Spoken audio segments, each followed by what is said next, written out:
Bismillahirrahmanirrahim. Assalamualaikum warahmatullahi wabarakatuh. Alhamdulillahi wa kafa wa salamu ala ibadihi alladhina astafa wa ala alihi wa ashabihi wa man wafa, amma ba'd. Ayyuhal muslimun rahimani Allah wa iyyakum. Alhamdulillah kita bisa kembali melanjutkan pembacaan dari kitab Al-Ikhlas karya Syekh Shalih Al-Munajjid rahimahullahu taala. Syekh Muhammad bin Shalih Al-Munajjid rahimahullahu taala. Semoga kita bisa memahami isi kitab ini dan bisa mengamalkannya. Masih dalam pembahasan tentang salaf bersama ikhlas.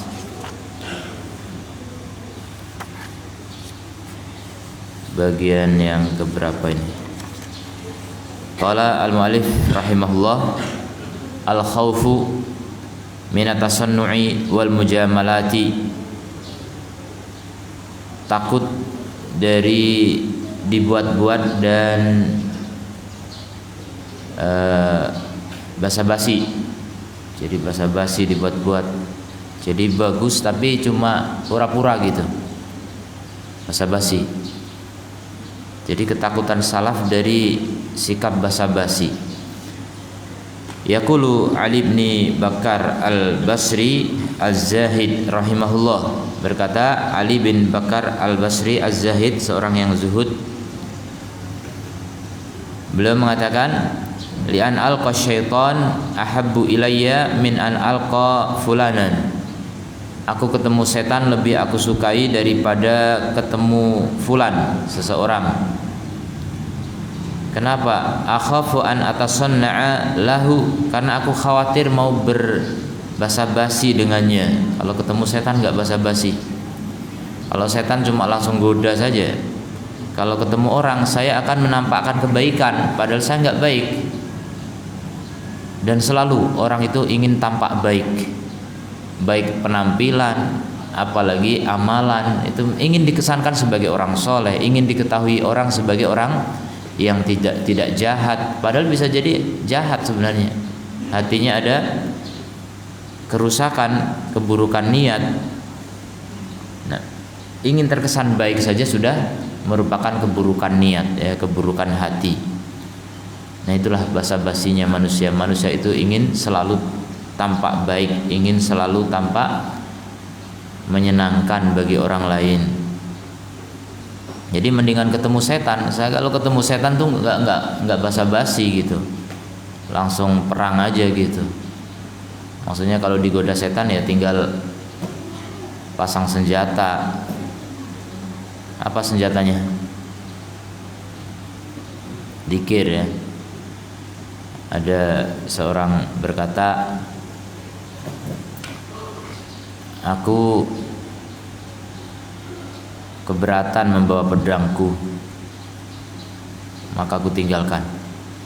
Kemudian aku berjalan dan aku merasa keberatan dengan baju besiku, aku pun taruh baju besi. Aku berjalan lagi, masih keberatan dengan helm, aku keberatan dengan seluruh perbekalanku, aku tinggalkan semua. Kemudian aku berhadapan dengan musuh, maka aku pasti kalah. Aku tidak berdaya. Ini seperti orang yang mengatakan, aku berat zikir pagi dan petang, aku tinggalkan. Aku berat baca Quran, aku tinggalkan. Aku berat amal-amal yang sunnah, aku tinggalkan. Sampai akhirnya aku berat melakukan yang wajib-wajib, sebagian aku tinggalkan.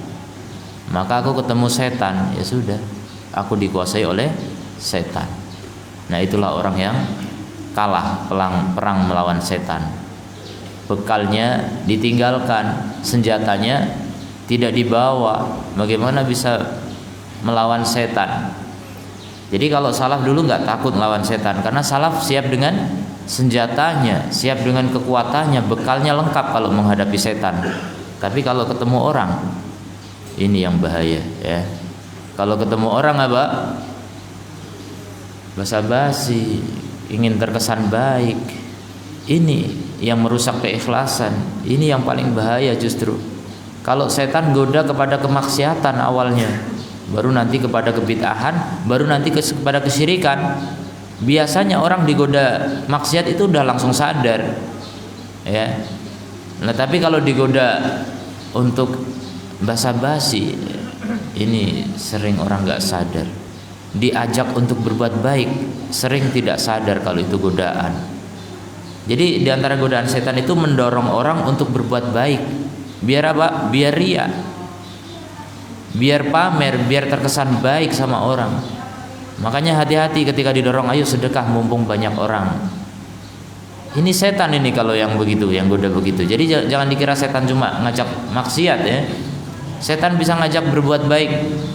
Tapi ingat, berbuat baik tapi dirusak niatnya. Itulah basa-basi, itulah ingin terkesan baik, ingin dilihat baik oleh orang. Itu lebih bahaya daripada maksiat. Jadi aku akan berbasa-basi kepadanya, fa'askutu min ainillah, sehingga aku pun jatuh dari mata Allah. Aku nggak ada nilainya lagi di sisi Allah kalau berbuat baik untuk manusia, berbuat baik ingin dikesankan baik oleh manusia, sehingga nggak ada nilainya di mata Allah Subhanahu wa ta'ala. Ini kejelian salaf, ya, kejelian ulama, kejelian orang yang memiliki ilmu tentang bahayanya riya, bahayanya kesyirikan, dan tentang pentingnya ikhlas. Faqad kana salaf yakhshawna minal mujamalat. Jadi dulu para salaf mereka takut dari sikap basa-basi. Mereka takut dari basa-basi. Terkenal dikesankan baik oleh orang, dianggap baik oleh orang. Mereka takut dengan itu. Bukan berarti takut berbuat baik, ya berbuat baik, tapi udah betul-betul nggak ada keinginan untuk dikesankan baik. Nah itulah orang yang ikhlas, dan sangat langka yang begitu. Berikutnya, adamu idharil ilm, tidak menampakkan ilmu.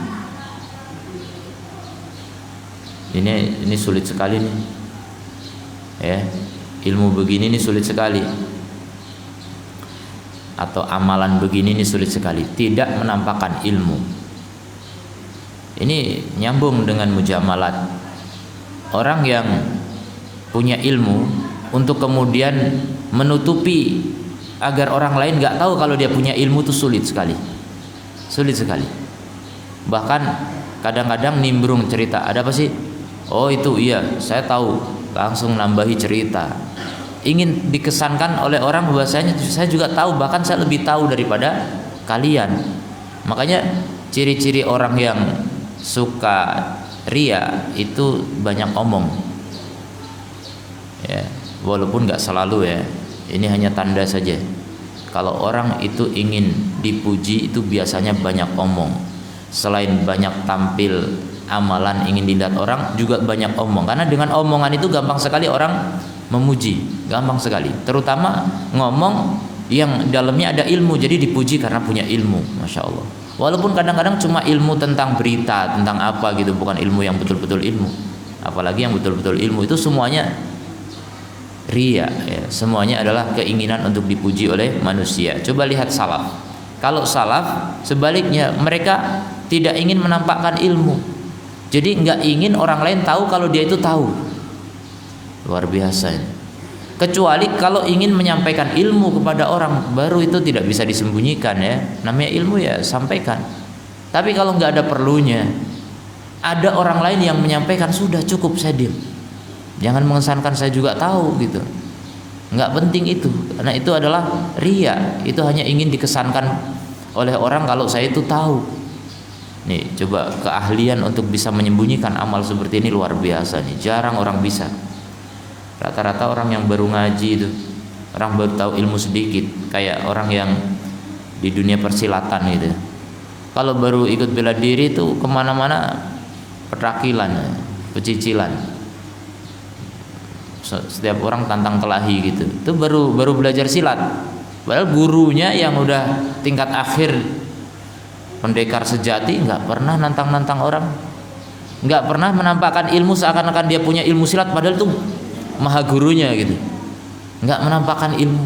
Nah itulah keahlian. Sama dengan ilmu agama. Ulama kalau yang betul-betul alim itu nggak pamer ilmu, Tapi kalau orang yang baru tahu, baru belajar, itu kayaknya ingin dikesankan seolah-olah saya juga tahu, saya bisa cerita. Walaupun nggak ngomong gitu, tapi dengan cerita, dengan banyak omong, itu orang merasa, wih pinter ya orang itu, hebat, hafalannya banyak, pengetahuannya banyak, pengalamannya banyak. Ingin dikesankan begitu, itu bagian dari riya yang sangat berbahaya. Ya makanya cobalah untuk belajar menutupi ilmu yang kita punya, kecuali untuk mengajar saja udah. Kalau memang dituntut mengajar ya harus sampaikan, jangan disembunyikan. Tapi kalau enggak dalam konteks untuk mengajar, memberitahu orang, sama sekali enggak ada kepentingan membela agama Allah, enggak usah. Itu membela kepentingan diri, ingin dikesankan berilmu sama orang, enggak baik ya, itu bukan ikhlas. Dzakara Ibnu Faris an Abil Hasan Al-Qattan.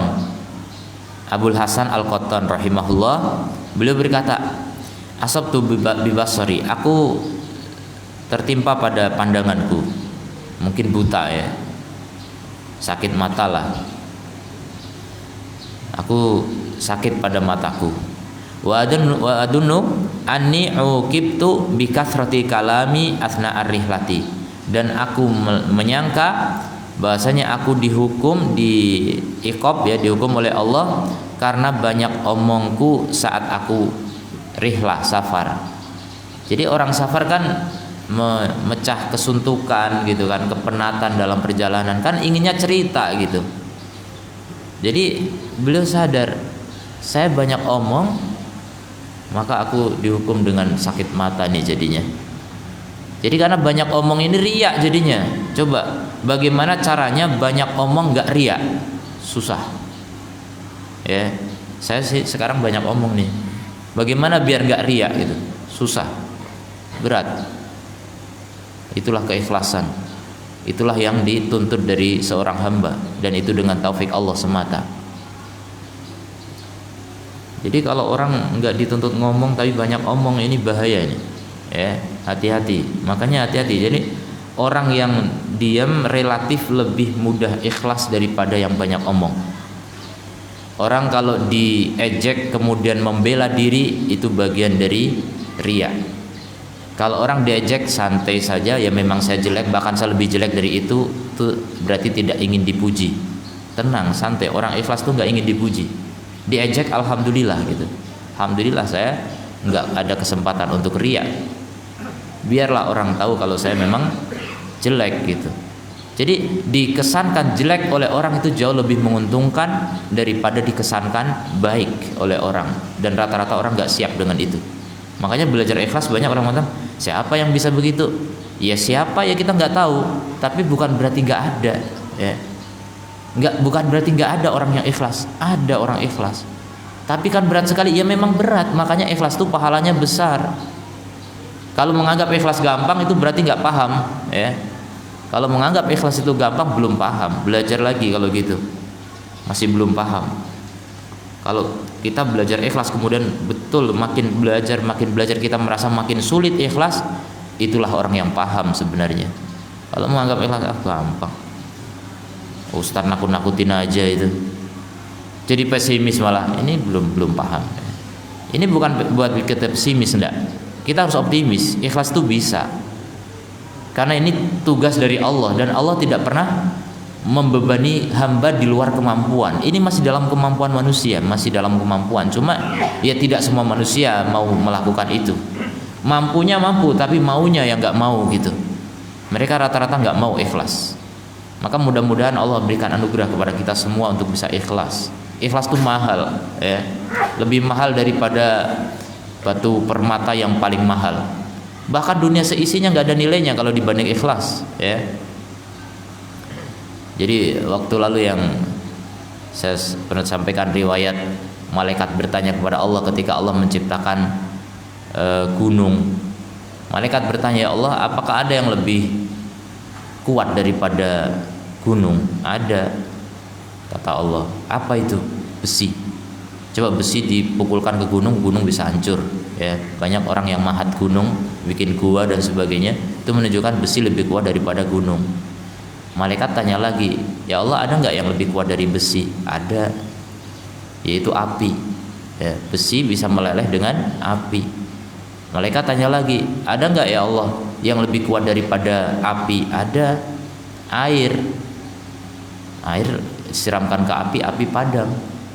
Ada nggak yang lebih kuat daripada air? Ada. Kata Allah, angin. Coba lihat itu lautan, airnya tertiup angin jadi gelombang, kalah dengan angin. Ada nggak yang lebih kuat daripada angin? Saya lupa kelanjutannya, tapi mentok terakhir, ada yang paling kuat, yaitu seseorang yang berinfak dengan tangan kanannya sehingga nggak diketahui tangan kirinya. Ikhlas maksudnya. Ikhlas itu adalah ciptaan Allah yang paling kuat. Tidak ada yang lebih kuat daripada keikhlasan. Makanya betapa agungnya keikhlasan, betapa langkahnya keikhlasan, betapa jarangnya orang bisa meraih derajat ikhlas. Makanya kalau nggak belajar nggak bakal bisa. Yang sudah belajar juga harus terus belajar praktek. Kita baru belajar teorinya sekarang, prakteknya harus kita terapkan betul. Setiap detail kehidupan kita harus ingat Allah. Itu cara ikhlas ya. Selalu ingat Allah dalam setiap perbuatan, sikap ya, bahkan diemnya kita itu ingat Allah. Insya Allah ikhlas ya. Makanya saya bilang tadi, kalau orang yang termasuk resep ikhlas itu dengan tidak banyak omong, ini nggak jaminan kalau diem pasti ikhlas, nggak jaminan ya. Makanya segala kondisi, segala sikap itu potensi riya itu ada, potensi syirik itu ada. Makanya orang ikhlas itu betul-betul orang yang kuat dalam bertawakal kepada Allah, bersandar kepada Allah, selalu ingat Allah, ya Allah bantu saya ikhlas. Ya muqallibal qulub tsabit qalbi ala dinika. Terus itu membacakan doa itu terus, betul-betul merasa lemah di hadapan Allah. La haula wala quwata illa billah. Hasbiyallahu wa ni'mal wakil. Itu doa-doa itu digunakan untuk mengupayakan ikhlas, enggak cuma hasbiyallahu wa ni'mal wakil kalau cuma mau berlawanan dengan preman gitu, enggak cuma itu. Yang lebih berat bagi kita itu melawan setan dalam godaan riya, itu paling berat. Jadi melawan setan, hasbiyallahu wa ni'mal wakil, melawan musuh yang paling bahaya. Jadi musuh kita yang paling bahaya itu dua ya. Yang pertama dari luar, yang pertama dari dalam, yang kedua dari dalam. Yang pertama itu setan, yang kedua apa? Hawa nafsu. Itu musuh terberat kita. Dan sudah sering saya sampaikan, ikhlas itu paling berat bagi nafsu. Karena ikhlas itu artinya tidak memberi ruang sedikit pun untuk nafsu. Jadi orang yang betul-betul ikhlas adalah orang yang betul-betul bisa mengalahkan nafsunya. Kalau kita melakukan sesuatu masih ada kepentingan nafsu, itu berarti berkurang keikhlasannya. Berkurang bisa jadi sampai hilang. Makanya orang ikhlas itu betul-betul jauh dari nafsu, jauh dari godaan setan. Ya, iblis sampai bilang apa? Illa ibadaka minhumul mukhlasin. Semua aku goda kecuali di antara hamba-hambamu yang engkau buat ikhlas. Jadi yang dibuat ikhlas oleh Allah, iblis nggak bisa goda. Jadi bukan yang ikhlas, yang dibuat ikhlas oleh Allah. Ini menunjukkan apa? Ikhlas betul-betul taufik dari Allah Ta'ala. Sangat mahal. Kita mau berusaha ikhlas, kalau nggak minta tolong Allah nggak bisa. Minta tolong sama Allah. Hanya Allah yang memberi kekuatan pada hambanya untuk bisa ikhlas. Yadunnu anna maradahu uqubatan bisababi idharihi ilmahu. Dia menyangka bahwa sakitnya, sakit mata tadi, sebagai hukuman disebabkan oleh penampakannya terhadap ilmunya. Jadi banyak omong itu menampakkan ilmu. Coba, ada nggak orang banyak omong tapi ingin menyembunyikan ilmu? Nggak bisa. Banyak omong itu akan mengesankan banyak ilmu. Karena ilmu itu kan apa yang tersimpan di memori kita, di kepala kita atau di dada kita, di hati kita. Orang nggak tahu kalau kita ucapkan gitu loh. Jadi orang hanya tahu apa yang kita simpan di dada itu ketika kita ucapkan. Makanya mulut itu cerminan hati gitu, penafsir hati. Orang nggak tahu kalau kita nggak ngomong. Makanya kalau kita ngomong, orang baru tahu, oh ternyata ilmunya banyak gitu. Jadi banyak omong itu mengesankan banyak ilmu. Makanya kalau ingin selamat, nggak ketahuan banyak ilmu, nggak usah banyak omong gitu. Kecuali dibutuhkan, kecuali memang kondisi menuntut itu. Antum berhadapan dengan ahli maksiat, ahli bid'ah, ya harus banyak omong. untuk menasihati mereka maksudnya. Tapi kalau sekedar dengan orang biasa, orang baik-baik saja, nggak usah banyak omong. Itu cara untuk menyelamatkan diri dari riya. Tapi kalau orang baik semuanya kumpul terus diem semua, ya nggak bagus juga.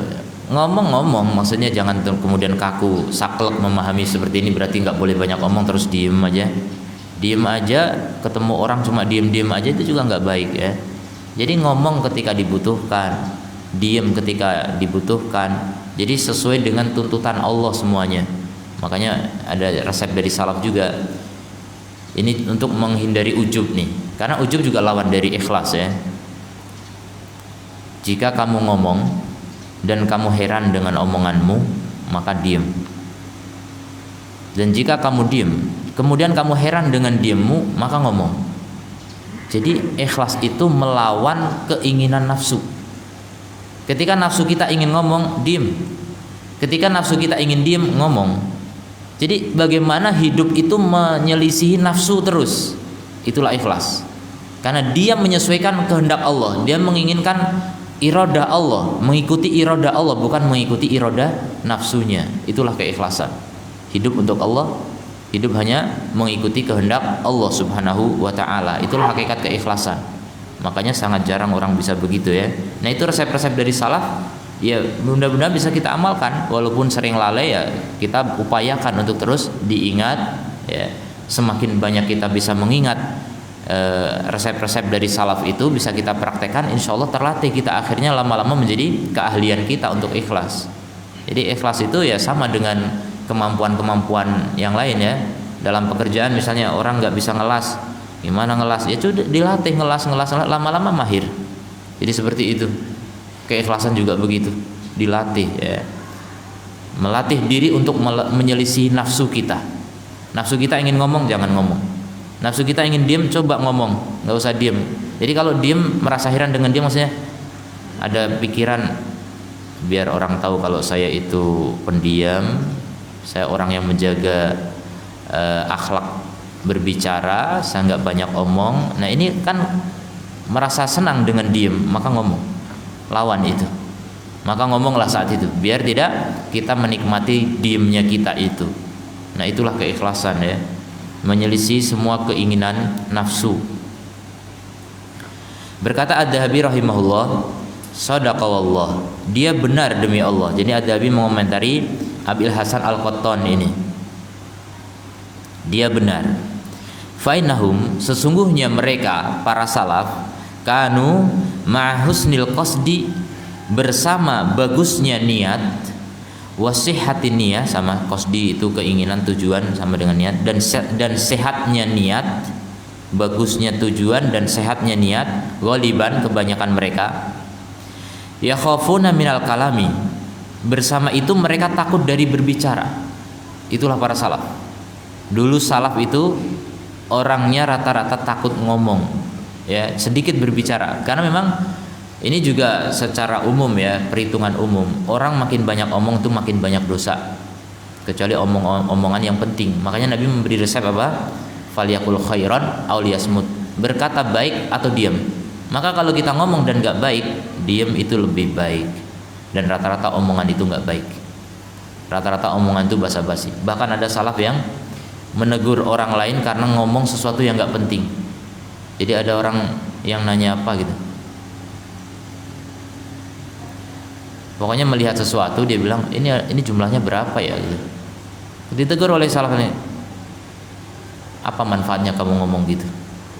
Apa manfaatnya kamu nanya gitu? Padahal cuma basa-basi, mungkin melepas kesuntukan ya. Kalau diem-diem aja kan bingung orang. Tapi ditegur oleh ulama gitu, omonganmu buat apa gitu? Apa manfaatnya? Apakah memberatkan timbanganmu atau enggak? Artinya kita kalau berbuat sesuatu memang harus berpikir niat gitu. Saya ngomong ini untuk memecah kesunyian, biar orang nggak terlalu kaku, demi mendapatkan pahala dari Allah. Nah itu ikhlas. Silakan memecah kesunyian. Jadi apalagi baru ketemu orang yang belum begitu akrab, misalnya sama-sama nunggu apa, diem aja, ya nggak akrab jadinya. Gimana tahu sama-sama muslim, kemudian nggak mau bertegur sapa, itu kan buruk. Maka ketika antum memulai pembicaraan dengan menyampaikan salam, kemudian salaman, kemudian ngobrol, coba niatkan dalam hati ini dalam rangka apa? Kebaikan, untuk mengakrabkan, untuk menjalin cinta. Karena sama muslim diperintahkan menjalin cinta. Atau bahkan antum melihat orang ini ada sesuatu yang perlu diluruskan, untuk menasehatinya, begitu. Jadi kalau ada niat itu maka antum ikhlas ketika berbicara. Jadi semua tindakan itu harus diniati, harus dengan niat lillahi ta'ala. Kemudian mereka sudah bagus niatnya tapi takut berbicara. Wa idharil ma'rifah wal fadilah, takut menampakkan pengetahuan dan keutamaan. Diam. Jadi salaf itu banyak diamnya. Wal yaum, adapun hari ini, hari di masa Imam Ad-Dahabi. Imam Ad-Dahabi meninggal tahun 748. Jadi abad ke-8 pertengahan. Jadi di zaman Ad-Dahabi sudah berubah, kata beliau, yukthirunal kalam, orang itu lebih banyak ngomong, manaksil ilmi, disertai sedikitnya ilmu. Itu di zaman itu, apalagi zaman ini ya. Zaman ini berlipat-lipat udah kebodohan. Kebodohan merajalela. Ini zaman intisyarul jahil, zaman tersebarnya kebodohan, langkanya ilmu, langkanya ulama. Kitab-kitab banyak tapi jarang yang baca, ya. Rata-rata orang itu punya perpustakaan, itu yang penuntut ilmu rata-rata yang kuliah itu punya perpustakaan. Kalau enggak perpustakaan manual ya digital itu ada gitu. Tapi jarang dibaca. Tapi kalau orang dulu punya kitab pasti dibaca. Karena kitabnya kadang tulisannya sendiri, hasil mencatat dari guru, hasil menyalin dari bukunya orang. Dulu enggak ada percetakan. Jadi kalau pengen punya kitab seperti yang dimiliki kawannya harus disalin. Itu nyalin kitab orang itu pun belum sah untuk menjadi ilmu dia, sampai dibacakan kitab itu kepada guru yang punya karya itu, baru nanti dapat sanad namanya. Jadi begitu adalah orang dulu dalam menimba ilmu tuh kayak gitu. Sekarang kan enggak. Sekarang kita dapat kitab siapa aja dibaca, merasa ini udah hak saya untuk saya sampaikan. Termasuk saya ini menyampaikan kitab ini, saya belum dapat pengesahan dari Syekh Soleh Al-Munajjid, Syekh Muhammad Shalih Al-Munajjid, saya nggak dapat pengesahan. Inilah bedanya keberkahan ilmu. Kalau orang dulu nggak bakal berani menyampaikan satu kitab kecuali sudah mendapatkan izin dari penulisnya.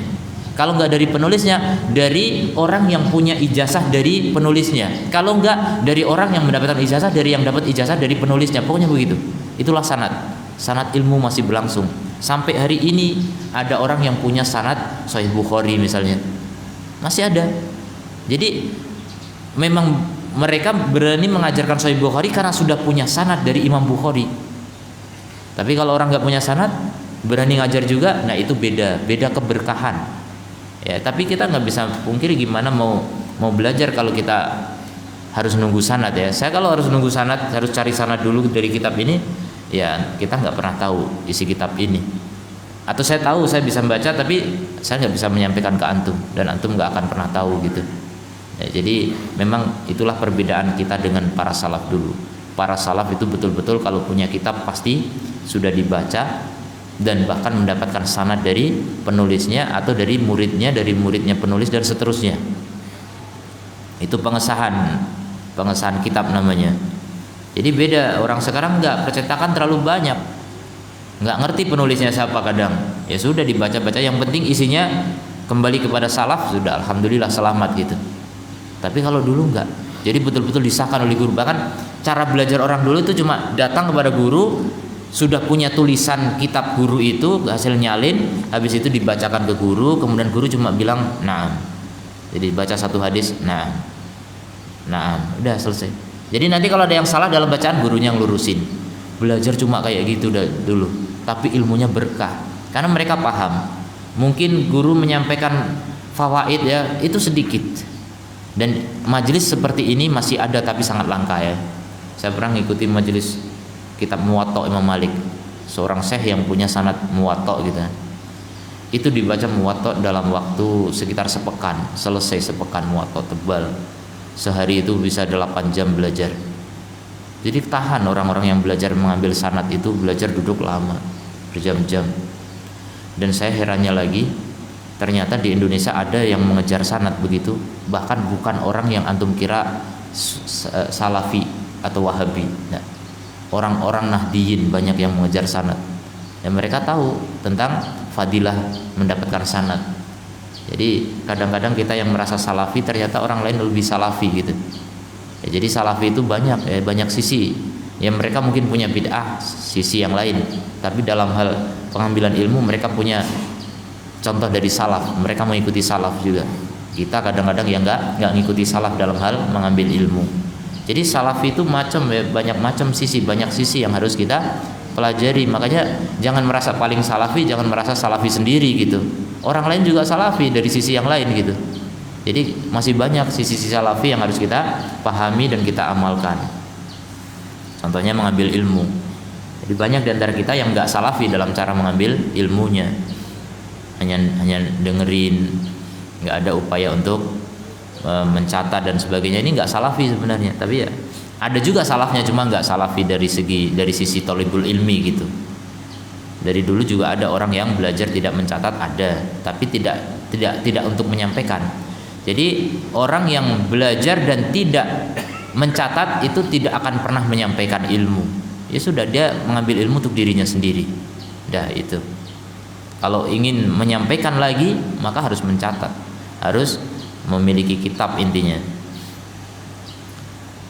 Kemudian kata Adabi, pada hari ini banyak orang itu banyak omong, padahal sedikit ilmu. Wasu'il qasdi, dan buruk niatnya, buruk tujuannya.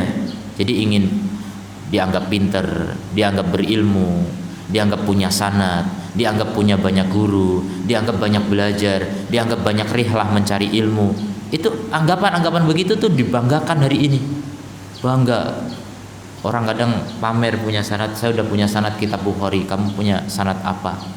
Itu dibanggakan. Walaupun nggak ngomong-ngomong begitu, tapi ketika orang lain tahu kalau dia punya itu, bangga gitu. Menjadi kebanggaan tersendiri, dan itu bahaya ya. Rawan untuk kemudian terjadi ketidakikhlasan. Jadi orang punya hafalan, berapa hafalanmu? Itu hati-hati tuh. Pertanyaan itu sebenarnya pertanyaan yang membahayakan. Kalau menjawab cuma sedikit, malu, itu riya juga. Kalau menjawab banyak kemudian bangga, itu juga riya. Jadi gimana sih nggak riya? Nggak usah ditanya. Makanya dulu salaf juga ada yang bilang, jangan bertanya kepada orang kamu puasa atau enggak. Nggak boleh ditanya.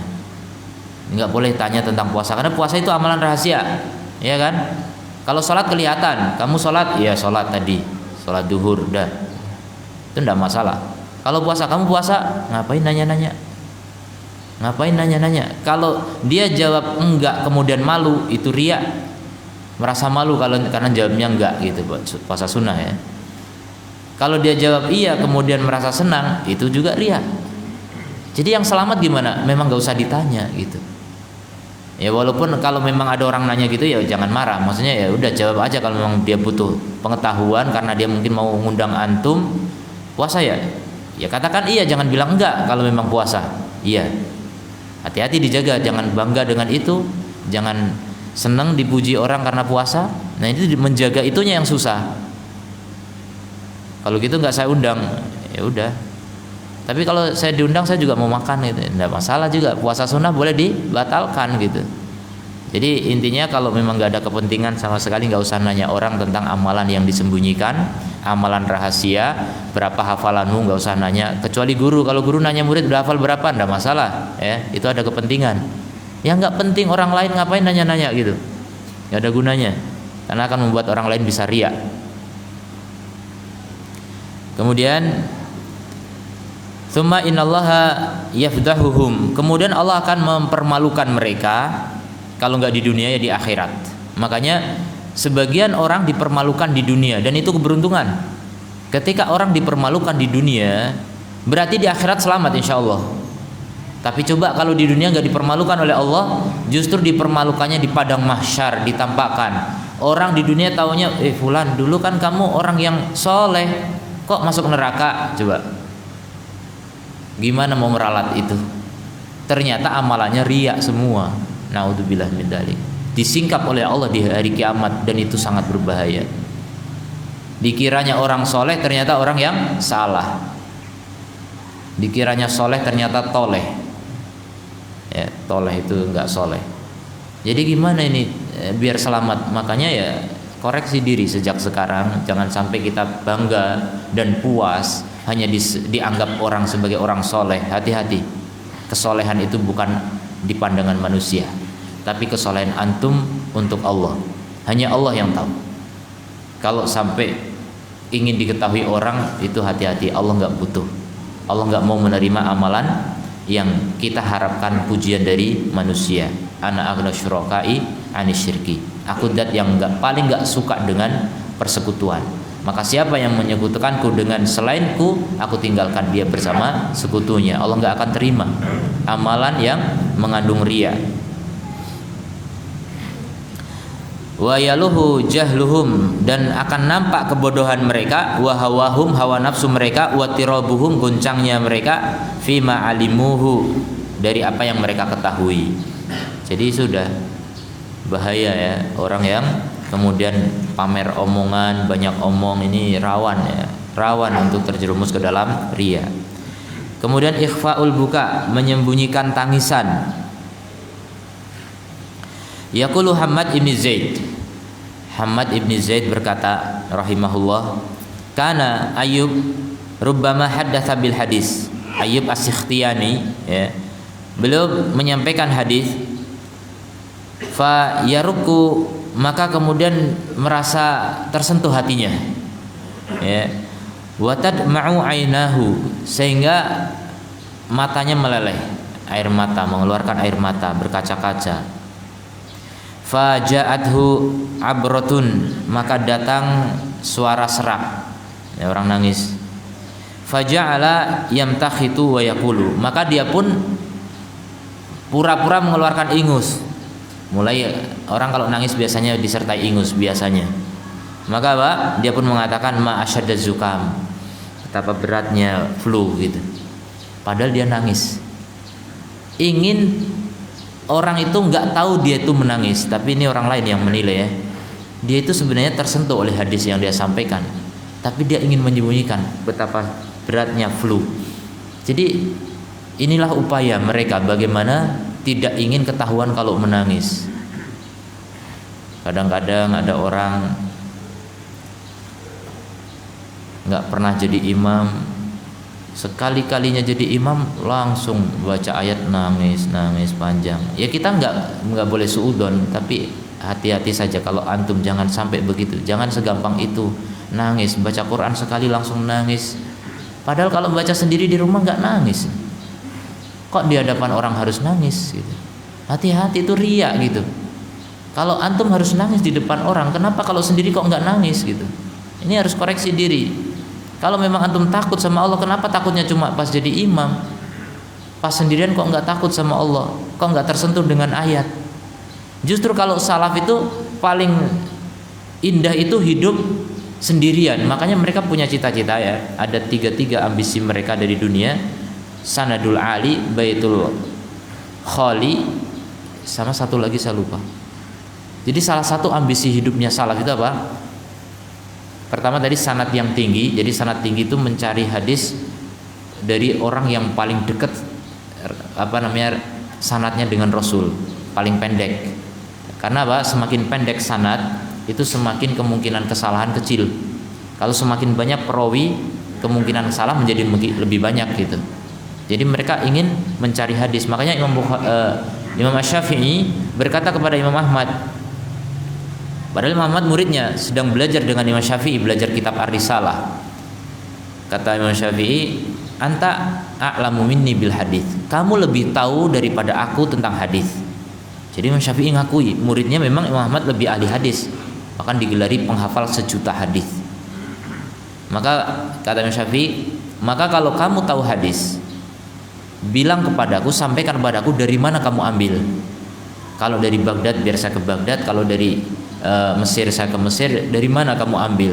Jadi kalau dia nyampaikan dari fulan, ternyata fulan ini masih hidup di negeri itu, maka akan dikejar fulan itu. Itu namanya mengejar sanad yang tinggi.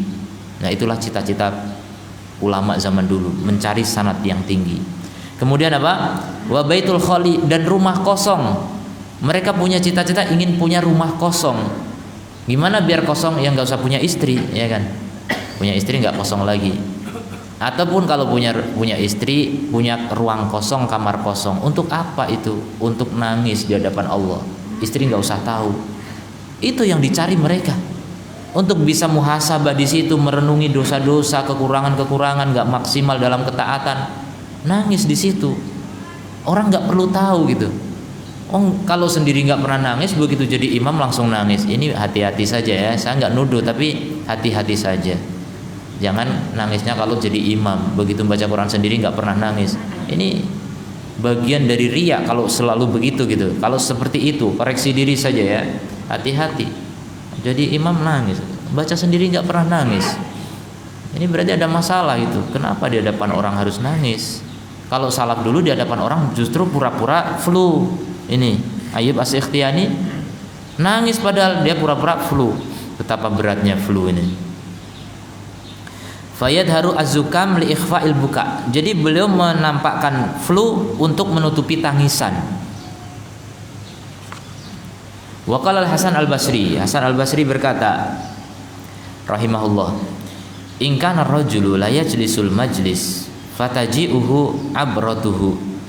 Jika ada seseorang benar-benar duduk di satu majlis, kemudian datang kepadanya abroh, itu suara yang berubah gara-gara tangisan gitu. Fa yaruddaha, maka dia lawan ya suara itu, serak-serak itu dilawan. Fa idza khasya an tasbiqahu qama. Kalau memang dia takut akan dikalahkan oleh itu, maka dia langsung berdiri, nggak mau melanjutkan bicara lagi, khawatir ketahuan kalau nangis. Tuh lihat, luar biasa, masya Allah. Makanya ini pengalaman saya pribadi ya. Saya banyak belajar dengan orang Indonesia, banyak juga belajar dengan orang Arab. Tapi dan rata-rata yang di Arab ini yang saya ambil ilmu dari orang Arab ini ulama, orang yang ilmunya jauh lebih tinggi. Bahkan yang orang Indonesia ini juga murid mereka gitu. Saya dapati orang-orang yang jauh lebih berilmu, saya nggak pernah melihat mereka nangis. Seingat saya gitu, bisa dihitung lah yang bisa nangis di majelis dan seterusnya. Apakah berarti orang Indonesia ini lebih takut kepada Allah daripada ulama yang lebih tinggi ilmunya itu? Wallah alam ya, semua itu Allah yang tahu tentu saja. Cuma kita curiga jadinya, apakah memang orang alim itu memang betul-betul saking alimnya bisa menyembunyikan tangisan seperti para salaf ini? Itu yang saya husnudonya di situ gitu. Jadi kenapa kok ulama malah jarang nangis nih? Oh, ulama gak ada takutnya sama Allah. Antum suudon. Harusnya husnudon sama ulama, karena ulama pandai menyembunyikan rasa takutnya kepada Allah. Ulama itu mengamalkan ilmunya gitu. Tapi kalau orang yang masih dangkal ilmunya, nangis-nangis aja, bahkan dipamer-pamerin. Dan ini ya, saya juga pernah sholat di masjid, satu kelompok jamaah yang mereka itu memang identik dengan suka dakwah tapi nggak suka belajar. Ya, antum paham lah, nggak perlu saya sebut nama, udah tahu. Itu pusatnya di Jogja. Dan saya sholat selalu di situ karena kuliah dan kos saya dekat situ. Di situ sering kalau sholat itu nangis. Terutama kalau imamnya itu salah satu pimpinannya lulusan Mesir, bacaannya memang bagus sekali. Kalau dengar bacaan kita itu memang gampang tersentuh gitu. Jadi kalau asal imamnya itu membaca, dan beliau imamnya pun kalau nangis kencang sekali nangisnya, terisak-isak keras, berhenti baca gitu. Maka jamaah semuanya nangis. Luar biasa ini, orang kok bisa nangis semua padahal nggak tahu artinya. Saya yakin nggak tahu artinya itu, karena mereka bukan pelajar, bukan orang yang tahu bahasa Arab juga. Cuma karena kesentuh orang imamnya nangis kencang, semua jadi nangis kencang semua. Nah ini bahaya kalau begitu ya. Kadang bisa nangisnya karena ingin dianggap sebagai orang yang takut, maka nangis. Kalau nggak nangis nanti dibilang nggak takut sama Allah, macam-macam lah. Nah itu menjaga keikhlasan di arena begitu tuh berat ya.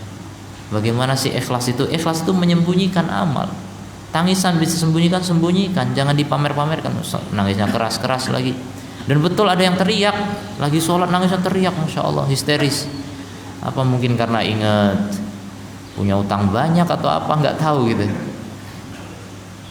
Jadi kadang-kadang kan ke bawah gitu, ke bawah suasana gitu kan. Suasana orang nangis, terus dia juga ingat sesuatu yang dia lagi sedih, lagi galau, nangisnya makin kenceng, masya Allah. Nah ini beda kalau salaf itu disembunyikan. Mereka banyak nangis ketika sendirian di Baitul Khali tadi, rumah kosong itu mereka manfaatkan untuk nangis. Kamar kosong antum punya, manfaatkan untuk nangis. Adapun depan manusia, upayakan jaga jangan sampai gampang nangis depan manusia karena tidak aman dari riya.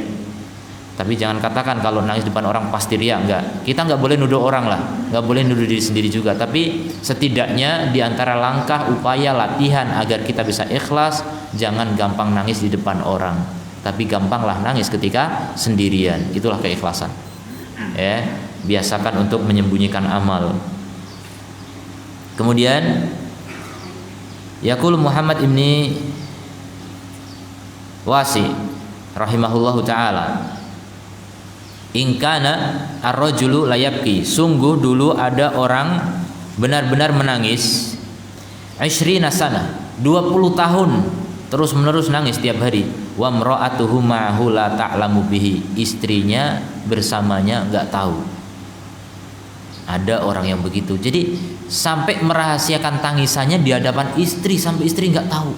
Padahal dia selalu menangis, takut dengan dosa-dosanya, takut dengan kekurangannya dan sebagainya, takut pada Allah.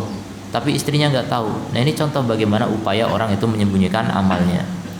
Nah ini yang saya sampaikan kemarin. Kalau istrinya nggak tahu, kok kita bisa tahu gitu ya? Ya wallah alam, bisa jadi yang menyampaikan inilah yang pelakunya gitu kan?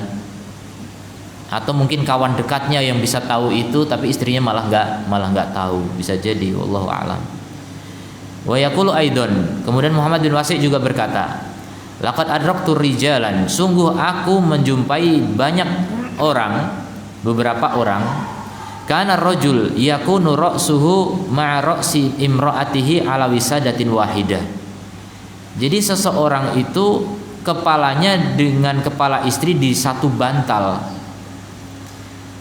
Qad ballama tahta khaddihi, dan basah yang di bawah pipinya di bantal itu. Bukan ngiler ya. Nangis. Karena nangis min dumu'ihi, dari air matanya. La tash'uru bihi imra'atuhu, tapi istrinya enggak sadar, enggak tahu. Nih contoh bagaimana menyembunyikan tangisan di hadapan istri, apalagi di hadapan orang lain.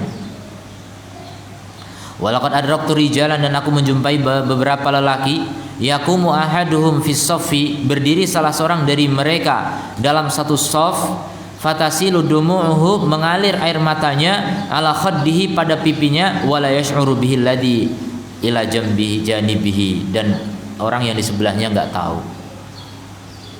Jadi ini kok bisa cerita? Ya mungkin dia sendiri pelakunya, bisa jadi ya. Jadi dia nangis, ya udah nangis buat sendiri, nggak usah tetangganya nggak harus dengar gitu, nggak harus tahu. Nanti selesai sholat langsung cepet-cepet diusap, bahkan ketika sholat juga udah mulai diusap.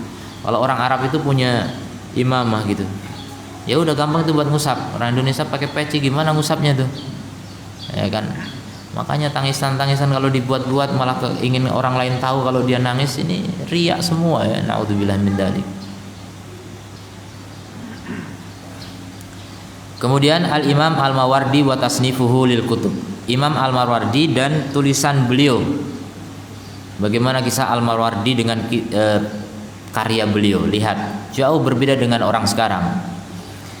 Walil Imam Al-Mawardi rahimahullah kisah ajibah. Jadi beliau punya kisah ajaib fil ikhlas, dalam keikhlasan, fi tasnifil kutub, yaitu ikhlas dalam menulis kitab. Faqad alafa al muallafat fit tafsir, beliau menulis tulisan-tulisan yang banyak dalam tafsir, kemudian fikih, wa ghairi dalik, dan selain itu. Jadi banyak karyanya. Walam yadhar syai'un minha fi hayati, tapi tidak ada yang nampak sedikit pun saat beliau hidup. Jadi semua karyanya nggak ada yang tahu sendiri, beliau sendiri yang tahu. Allafaha wa akhfaha, beliau tulis dan beliau simpan. fi maudhi'in, di satu tempat, la ya'lamuhu ahad, yang enggak ada satu orang pun yang tahu. Jadi ketahuannya nanti pas sudah mati. Pas hidupnya disimpan enggak ada orang tahu. Walamma danat wafatuhu, ketika sudah dekat ajalnya, qala li shakhsin yathiqu bi, dia pun berkata kepada orang yang dia percaya. Beliau bilang, al-kutub allati fil makan al-fulani, kitab-kitab yang ada di tempat itu, kulluha tasnifi, itu semua karya tulisku. Wa inna malam udhirha li anni lam ajid niyatun khalisah, aku enggak menampakkannya karena aku belum mendapati niat yang ikhlas. Coba lihat perbedaan dengan orang sekarang. Orang sekarang kuliah belum selesai karya tulis sudah banyak, belum skripsi udah nerbitin buku-buku, udah dicetak kemana-mana. Skripsinya yang resmi yang udah diteliti dosen aja belum muncul, ya, tapi sudah punya karya tulis banyak, ingin disebar kemana-mana. Itu jauh berbeda dengan Al-Mawardi ini. Belum simpan, khawatir karena belum ikhlas. Saya kalau tampilkan nanti saya malah riya gimana? Jadi belum simpan. Begitu mau wafat kasih tahu ke orang, karena kalau nggak dikasih tahu nanti orang nemu ini kitab karya siapa kan nggak tahu. Ya kecuali ada tulisan ini karya siapa gitu. Jadi kalau menemukan kitab itu namanya wijadah. Jadi akhirnya kitab itu nggak bersanad, atau sanadnya cuma sanad wijadah, dan wijadah itu sanad yang paling rendah gitu. Saya menemukan kitab Al-Mawardi, maka saya riwayatkan. Tapi kan ini kevalitannya kalau betul-betul kayak Al-Mawardi atau enggak kan orang nggak bisa memastikan gitu. Jadi itu level sanad yang paling rendah, wijadah, penemuan saja. Nah kebanyakan orang sekarang mendapati kitab ulama ya wijadah, nemu saja, nemu karya tulis ulama gitu, nggak pernah minta izin kepada penulisnya, nggak pernah berguru, nggak pernah mempelajari dengan orang yang punya sanad dan seterusnya. Jadi beliau simpan, kemudian beliau sampaikan kepada orang, itu karya tulisku semua, aku simpan karena aku belum punya niat yang ikhlas. Faida ayantul maut, kalau aku sudah mati, wa waqa'tu fin naza', dan aku sudah sekarat, faj'al yadaka fi yadi, maka jadikan tanganmu di tanganku, ya salaman gitu. Fa in qabattu 'alaiha, kalau aku genggam tanganmu, wa asartuha, dan aku peras tanganmu, fa'lam, maka ketahuilah, annahu lam yakbal minni syai', annahu lam yukbal minni syai', ketahuilah bahwasanya tidak diterima dariku sesuatu pun. Fa'mad ilaiha, maka menujulah ke sana, ke kitab-kitab itu, wa alqiha fi Dajlah, dan lemparkan di sungai di malam hari. Jadi buang. Kalau aku genggam tanganmu berarti aku tidak menerima, tidak mau menerima karya itu, maka apa? Buang saja kitab itu. Wa in basattu yadi, tapi kalau aku lepaskan tanganku, walam akbid ala yadika, dan aku tidak genggam tanganmu, fa'lam annaha qabiltu, maka ketahuilah bahwasanya aku menerima itu, ya. Aku membolehkan kitab itu kamu ambil. Wa anni qad dhafartu bima kuntu arjuhu minallah, berarti aku sudah meraih apa yang aku harapkan dari Allah, keikhlasan. Jadi masya Allah, sudah mau mati pun baru menentukan detik-detik ajal ini mau ikhlas atau enggak ikhlas itu. Begitulah orang yang betul-betul menulis untuk Allah. Sekarang banyak orang menulis untuk terkenal, banyak orang menulis untuk cari duit. Kita nggak menafikan, ada saja orang yang niatnya begitu gitu, itu nggak ikhlas. Makanya bagaimana dulu para ulama menulis untuk Allah Subhanahu wa ta'ala, ingin menjaga agama Allah. Qala dzalika syakhs, maka orang itu pun berkata, falamma qarabal maut, ketika sudah dekat kematian, wada'tu yadi fi yadi, aku letakkan tanganku pada tangannya. Fabasatoha, kemudian beliau lepaskan genggaman itu, walam yakbid ala yadi, beliau tidak menggenggam tanganku. Fa'alimtu, maka aku tahu, annaha alamatul qabul, itu tanda penerimaan. Fa'adhartu kutubahu ba'da dalik, maka aku tampakkan kitab-kitab beliau setelah itu. Jadi baru keluarkan kepada manusia, kemudian diajarkan, kemudian diterbitkan ya, tapi nggak ada penerbit zaman itu ya, sudah disampaikan kepada murid-murid. Jadi begitulah ulama ya yang menjaga keikhlasannya. Kemudian Ali Ibnul Hasan Ibnul Husain yang dikenal sebagai Zainul Abidin ya, gelarnya Zainul Abidin itu gelar, di Indonesia jadi nama ya. Namanya Ali bin Husain, cucunya Ali bin Abi Thalib. Jadi Ali anaknya Husain, Husain anaknya Ali, Ali anaknya Abi Thalib. Ini cicitnya Rasulullah Shallallahu Alaihi Wasallam, cucunya Ali bin Abi Thalib. Beliau punya kisah ajaib, yaitu apa? Sedekah di malam hari. Karena Zainul Abidin Ali ibn Husain rahimahullah yahmilul khubus bil lail. Beliau memikul roti-roti di malam hari. Ada sebagian riwayat memikul gandum ya, gandum di malam hari pada punggungnya. Padahal beliau khalifah. Khalifah bagi-bagi sedekah di malam hari sendiri, nggak ngutus orang, padahal khalifah ya. Kalau kita kan jangankan khalifah, baru RT saja udah banyak utusannya. Ini khalifah, pemimpin tertinggi, melakukan pekerjaannya sendiri, sama seperti Umar bin Khattab ya. Saya ceritakan dulu kisahnya Umar bin Khattab dengan seorang janda, Hudzaifah kalau tidak salah ya, wallahu alam nih, ada yang menceritakan ini, Hudzaifah bin Yaman. Beliau heran dengan kebiasaan Umar bin Khattab kalau malam-malam pergi ke suatu tempat. Maka karena heran, penasaran, akhirnya suatu malam dibuntuti, diikuti. Umar bin Khattab malam-malam diikuti oleh Hudzaifah. Ternyata dia menuju ke suatu tempat, rumah yang gubuk kecil biasa, miskin gitu. Dia masuk ke rumah itu. Kemudian ditunggu dari luar ngapain. Berselang lama kemudian baru keluar lagi dan pergi. Maka penasaran Hudzaifah ini. Akhirnya didatangilah rumah itu. Ternyata di dalamnya ada nenek-nenek tua sendirian. Ditanya, apa yang dilakukan orang itu di sini? Orang itu baik sekali, kata si nenek. Nenek itu nggak tahu kalau itu Khalifah Umar bin Khattab. Pokoknya orang itu baik. Dia tiap malam membuat untukku adonan roti, bikin roti untukku. Dia membenahi rumahku. Pokoknya ngurusi. Ini bukan neneknya, bukan keluarganya, dan dia seorang khalifah. Dia seorang yang sibuk ngurusi negara, sempat begitu. Dikerjakan semua. Akhirnya Hudzaifah menyesal. Kenapa aku mengungkit-ungkit aib orang gitu, mencari-cari aib orang. Jadi ini sebenarnya amal yang dirahasiakan oleh Umar gitu. Kenapa harus aku kepo gitu kan? Dia merasa menyesal dengan itu. Ya, tapi dengan itu kita dapat pelajaran juga betapa gigihnya Umar bin Khattab melakukan satu amalan rahasia ya, yang masya Allah seorang khalifah gitu loh melakukan sendiri pekerjaan yang luar biasa seperti itu. Ini juga yang dilakukan oleh Zainul Abidin. Jadi beliau membawa roti-roti di punggungnya sendiri padahal khalifah.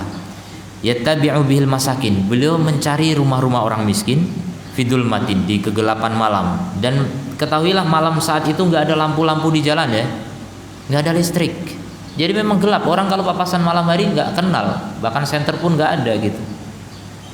Ya sudah, memang sengaja malam itu biar nggak kelihatan orang. Seperti Umar tadi malam-malam juga nggak kelihatan orang, tapi diintai sama sebagian sahabat. Wa yaqulu, dan dia mengatakan shadaqah fi sawadil laili tudfi'u ghadabar rabb. Kata beliau, sedekah di malam hari memadamkan kemarahan Rabb Allah Ta'ala. Wa kana nasun min ahlin bil Madinah ya'ishuna la yadruna min aina ma'ashuhum. Dan manusia-manusia dari penduduk kota Madinah itu ya, di penduduk kota itu, nggak harus kota Madinah ya, pokoknya di kota itu, ya'ishuna, mereka hidup, mendapatkan penghidupan gitu, nafkah, dan mereka nggak tahu dari mana itu nafkah itu. Jadi tiap malam pagi itu kalau buka pintu ada makanan di depan pintu dan nggak tahu dari mana itu. Itu selama bertahun-tahun, selama waktu yang panjang. Kemudian apa? Falamma mata Ali bin Husain, ketika Ali bin Husain meninggal, faqadu makanu yu'tuna bihi fil lail, maka mereka baru kehilangan. Nggak ada lagi kalau pagi makanan depan rumah. Berarti siapa yang ngasih itu? Ya itulah khalifah itu, ya, Ali bin Husain. Wa ra'au ala dhahrihi, dan orang-orang pun melihat di punggungnya atharon, ya, ketika memandikan ada yang tahu kan, di punggungnya ada bekas hitam gitu, menghitam di punggungnya. Maka yang kulhu min jarbid daqiq bil lail, dari apa yang belum pikul dari karung gandum di malam hari. Wa qad kana ya'ulu mi'ata baitin, dan beliau menanggung 100 rumah, ya, Masya Allah, 100 rumah ditanggung oleh beliau, malam-malam diberikan sendiri oleh seorang khalifah. Nah, itulah kehebatan orang dulu, ya, bagaimana menyembunyikan amal, bagaimana sedekah nggak ingin ketahuan siapa yang memberi. Kalau udah mati, ya udah, nggak ada potensi untuk riya lagi kalau udah mati, ya. Tilkal ahwal wal qasas, maka keadaan itu dan kisah-kisah itu, ma'anna ashabahu kanu yuhawiluna ikhfa'aha, padahal pelakunya dulu berusaha untuk menyembunyikannya, ya kan, sudah berusaha menyembunyikan, nangis nggak ingin ketahuan istri. Tapi kita tahu kenapa, illa anallaha adharoha, tapi Allah ingin menampakkannya, menjadi pelajaran buat kita gitu. Sebenarnya pelakunya betul tidak ingin ketahuan orang, tapi Allah ingin menampakkan amal itu, liyakuna ashabuha a'immah, sehingga para pelakunya itu menjadi para imam. Imam itu artinya pemimpin teladan, ya, pemimpin kebaikan. Maka doa kita kan, waj'alna lil muttaqina imama, jadikan kami bagi orang yang bertakwa sebagai imam, maksudnya sebagai teladan, ya. Teladan bagi orang bertakwa itu tentu orang yang terbaik, paling bertakwa. Jadi Allah yang menampakkan itu. Jangan khawatir antum punya amal soleh nggak ada orang tahu, ya Allah pasti tahu. Kalau memang antum niatnya hanya untuk Allah, Allah berikan keberkahan. Kalau antum pengen biar orang niru, ya nanti Allah akan bisa tampakkan itu gitu. Bahkan lebih ajaib seperti kisah salaf ini. Ya, kalau antum pengennya memberi contoh sekarang, ya nggak masalah juga, silakan. Antum menampakkan amal, niatnya satu, ingin memberi contoh orang. Kalau niat itu nggak ada, itu riya, ya. Kalau nggak ada niat ingin memberi contoh orang, itu bisa mengandung riya. Waj'alna lil muttaqina imama, dan jadikan kami bagi orang yang bertakwa sebagai imam. Waj'alnahum a'immatan yahduna bi amrina, dan kami jadikan mereka para imam yang memberikan hidayah dengan perintah kami. Ya, itulah orang-orang yang memang Allah pilih untuk menjadi teladan bagi orang lain. Mungkin ada pertanyaan? Ya, tidak ada, kita cukupkan. Subhanakallahumma bihamdika asyhadu an la ilaha illa anta astaghfiruka wa atubu ilaik. Assalamualaikum warahmatullahi wabarakatuh.